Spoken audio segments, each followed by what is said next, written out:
So hello, I'm Greg, and this is Leah, and we're back for our 7 months we've been on the road traveling the Pacific Northwest and surrounding areas. I would say surrounding areas. Spent some time in different states along the way, and so and we've done a lot of evolving in that process. I will say, I mean, this channel is evolving with Greg and Leah, and we kind of went radio silent for months because we just needed the space to process our own things and not feel like we had to hit press, record, play every single thing of our lives. So now we're back here. I don't know if we're going to be regular or not. I just wanted to share some things that I was asking him. So I'm going to ask those questions again. He's had some time to think about them, which you do better when you have time to think about stuff. But so let's get started on some of these questions. The first one is, what was the highlight of the last 7 months for you? That one thing that really stands out and was like, wow, that was so much fun, lit me up. I was, awed, inspired, etc. hiking down into the Grand Canyon. That was probably the highlight moment. But then there's so many. Well, and we do have a video for the highlight. We were still recording at that point.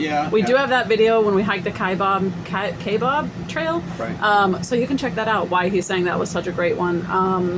So the other was it in Washington that we stopped at the bear thing? And no, that was South Dakota. So that's why I said it wasn't just Pacific Northwest, but so I would say what the coolest part about our adventure was, we didn't really have a schedule of doing anything. We did want to go to the Grand Canyon, and we wanted to go to Las Vegas. We had a little bit of schedule only at the beginning of the first 2 months. But past Las Vegas, which that's where we're at back now, is Las Vegas. My hair is so messed up. It's okay. Jesus. Nobody cares. Yeah. So we're back here in Las Vegas now, and we'll stay here till a little bit. Who knows? But but we're gonna sit still for But that's the thing. Once we left Las Vegas the first time in the spring, there was no really. It was flying by the seat. One thing we knew we were gonna be doing was meeting our son in Washington at a certain date. But that was such that was months away. 3 months away. Yeah. So we had pretty much just did by the seat of our pants. In some instances, we didn't even. It wasn't until the heart of the summer that. It got harder, you're saying, to get space? We had to start reviewing. But back, we regressed from So wait, okay, so hey, you're doing good at that. Staying on track now. I will say my highlight for the whole trip was honestly the bears. We had time, we went in South Dakota, we went to Mount Rushmore. Cool, but for a national park, I was a little we've seen so many great national parks. I wasn't super impressed. It was kind of small. Not the monument, but the whole the park. Grand Canyon. Yeah, you started the Grand Canyon, you end up that was one of our last national parks. But on the way back, or on the in between where we stayed in the Mount Rushmore, was Bear Country, USA. Oh my gosh, so much fun. We laughed so much. I'll maybe throw a video into here so you can see some of that. But just seeing bears that up close, that docile.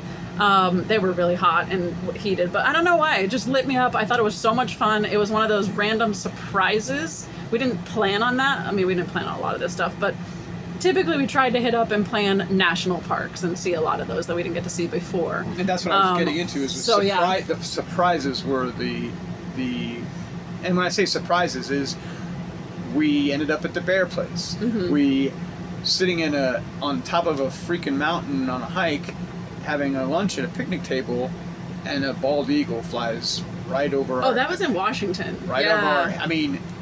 within touching distance. And it was so it's interesting incredible. that some of our highlights that we're saying aren't even big events that happen. They're just in the moment, amazing things that we can just be oh my God, I can't believe, that was so awesome. And I think this is kind of key here to say, is that when you give your life the space for surprises, and I'm somebody who doesn't like the unknown. I guess most people don't like the unknown. It's a little scary and unfamiliar, and traveling without a plan is 100% unknown sometimes, where you don't know where you're going or what you're going to do or why you're doing this, and there's a lot of unknowns. But leaving space for the unknown, I think, leaves space for so many amazing surprises. So before you go, I have another, not before you go, but before you go on, I want to ask, what was the low light? What was the worst part of your whole adventure that you would say?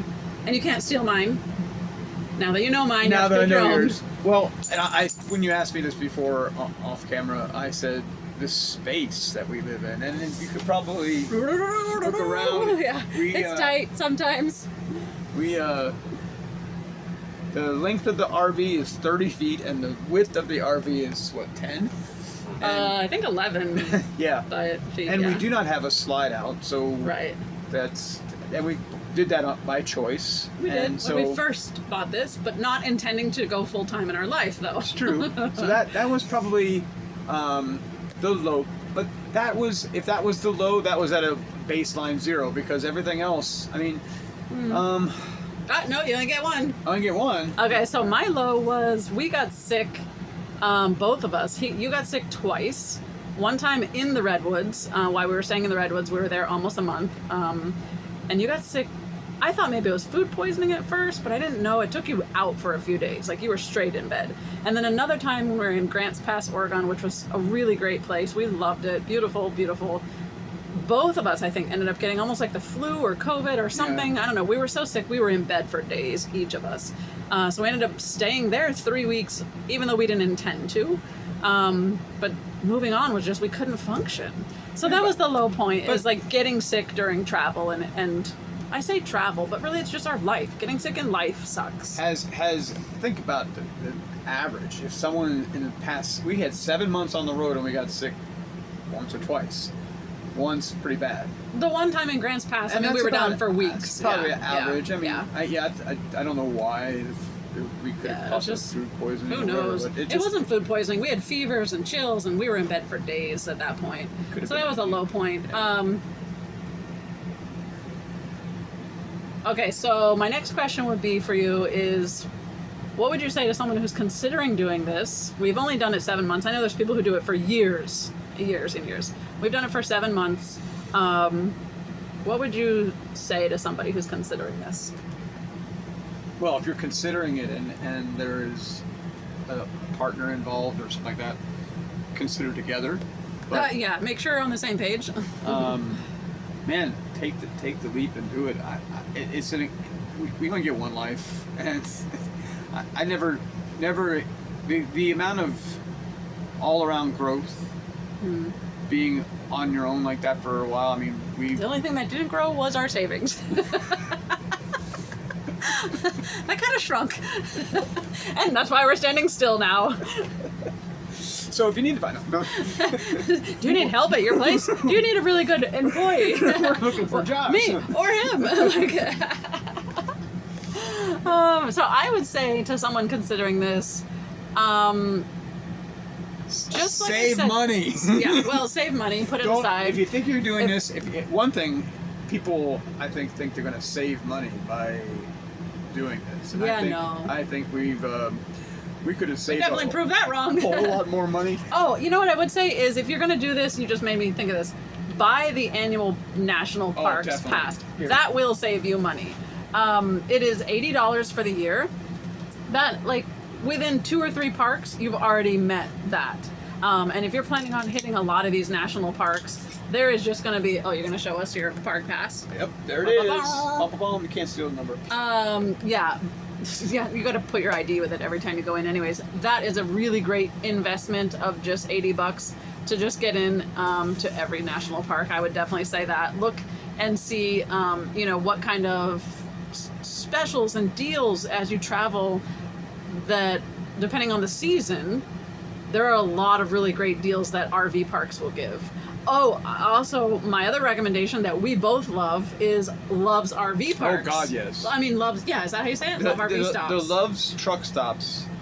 When we first traveled many years, 2.5 years ago from Florida. Adventure 1.0. Yeah, when we traveled from Florida, we would stop at truck stops and overnight, because we were hardcore travelers. We were pushing hours and hours So and hours. we would stop, and because Love's, but we would try to. They had a separate place for the RVs to park near the gas station, so we didn't take up the truckers' spaces. We never Yeah, wanted to yeah. make that. And Or- we do have a new respect for a lot of truckers, Oh, God, man. yeah. Thank you guys for what you do. Yes. Every time you go to eat a meal, it's because of a trucker, for sure. Oh, he's gonna cry. So let's give it a doo. But Love's RV stops. I'll pick it back up while he wipes his ass or wipes his eyes. But Love's RV stops. They are really reasonably priced. They're mostly all brand new. They're no longer. Yeah, and they've expanded from the truck part. Yes, to they're their RV. own RV lot. So you got to get the Love's water, app. sewer, electric. Really great price. I would say, like you said, get the Love's app. You have to have the app. Well, you don't have to have the app. You don't have to, but it's a good idea. But also, like I was saying, just looking ahead at different RV lots or spaces as you're traveling around, Probably because not a the lot greatest have to ads. if you're going to spend a week or two. I mean, we spend a couple, like in, we spent a couple For the times. Love's RV? Yeah. So, yeah, there's not a lot of amenities. They have showers and laundries and usually like a pickleball court or something small. But they don't have pools and, well, they do have playgrounds too. So Playground I feel and like dog walk. it's good. It's not a KOA. It's not 1,000 trails. And if you look into those, you'll see what I mean, the comparison-wise. But it is really well maintained. And clean, They're not yeah. trashy at all. Everything's clean. Everything's new. It's a great expense. But Level sites. level sites always. I don't think we've ever, that I can recall, had to like do anything. So that would be another tip if you're planning on doing this. Even if you have slides and you have a self-leveling system in your rig, carry leveling blocks with you. You'll get them at Walmart, wherever. Just have them, because there's so many places you don't think are going to be so unlevel, but like you might find yourself in this weird position and you need those leveling blocks. Yeah, so and get a life. If you complain, Get a life. Get a life. These people out here complaining about they're in the mountains. You're in a mountain, and they want a level spot. Sometimes you just can't. that's what I'm saying. have a level spot. Get the leveling blocks. Let's see, what other tip would you have for someone thinking about doing this?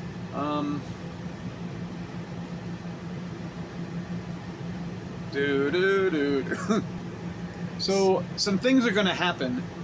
Just be prepared. There's always something going to happen. So I think have some soft skills and some hard skills. Yeah. If you're going solo, you need them both yourself. If you're with a partner or others, maybe someone's good at the soft skills, someone's good at the hard skills. So soft skills would be like being patient, being flexible. Hard skills would be fixing stuff that breaks, because we've had Plumbing. stuff that breaks. So yeah, I say the biggest challenge, not the biggest challenge, but one of the challenges out there is the water pressure that comes into some of these places. That's a good tip too. Water So pressure gauge. Get a water pressure gauge, and it actually works, because we blew out one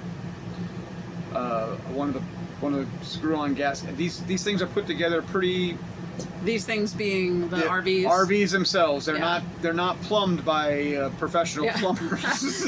Well, they might be, but it's very, they're using the lightest weight material because you're traveling with this. So they're using lightweight walls, And the thing lightweight too plumbing.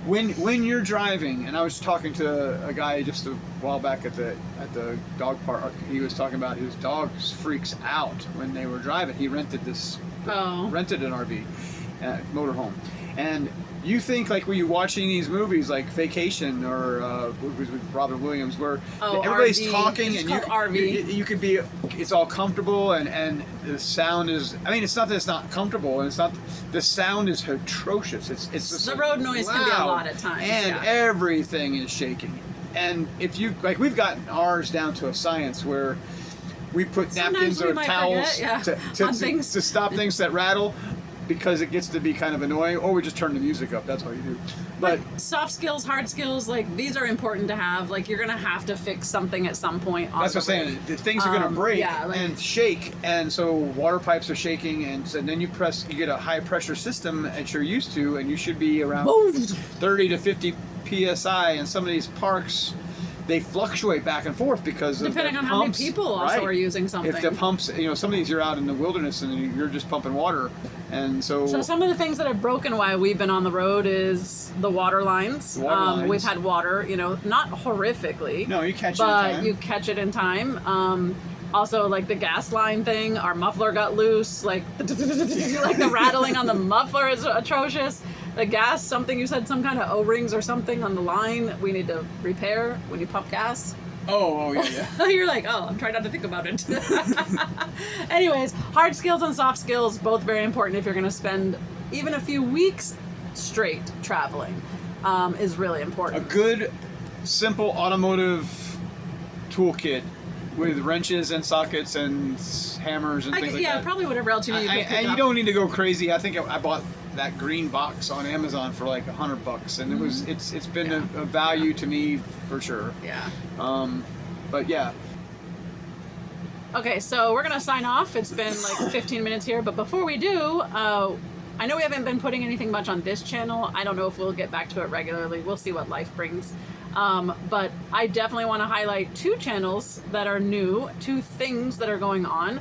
I'll let you go first, and then I will finish with mine. So yeah, I started a YouTube channel. Yeah, I know. I haven't been actually got the editing bug, and it's kind of fun. You've done good well. So yeah, so check out my YouTube channel. It's basically I combined 3 things. Okay. I combined small space RV cooking with cast iron Okay. because I'm a cast iron fanatic. We both are now. So small space kitchens with cast iron cooking in an RV, combined with while we're on the road, you get to see some badass cars. I mean, A lot of car festivals. a lot of car festivals, and we ended Which up stay tuned to his channel because we'll be at one next week. we ended up in Sturgis for Bike Week. I wish, and I started this whole thing like a month ago.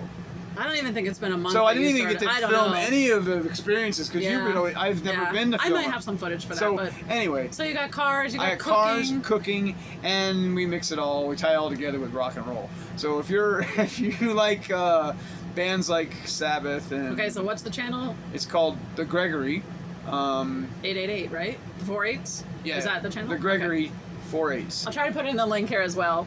So that's something he started new. I took a break off of all content. I was the one who was filming, editing, recording. Now that you know how to edit, I'm sure he could help out with a lot of that stuff too. But I just took the break for the several months. Didn't want to be on social media. Wanted to enjoy our real life without it. But coming back in, I have a peer who was a military fighter pilot, got cancer, recovered, and is doing amazing. And he started a nonprofit called the KFG, or it's kfgproject.org. And so I've just been making content for that. That feels the easiest for me. It doesn't feel like pressure. It doesn't feel like performance. So check out KFG Project if you have a first responder in your life. So firefighter, paramedic, police, etc. Military personnel or young adults. These are the people we're highlighting who have had cancer, or if you are a caregiver of someone in that position. And what this nonprofit is doing is providing life coaching after the diagnosis. So once you kind of got your head around the fact that, this is happening to you, this is one of the things that had really, Bill says, saved his life in a sense, helped him reset and get his head around everything that was happening to him. So check it out, KFG Project. I have socials on only Instagram and YouTube, and I'd love for you to support the project. So until later, See ya. be evolving, people. Don't forget.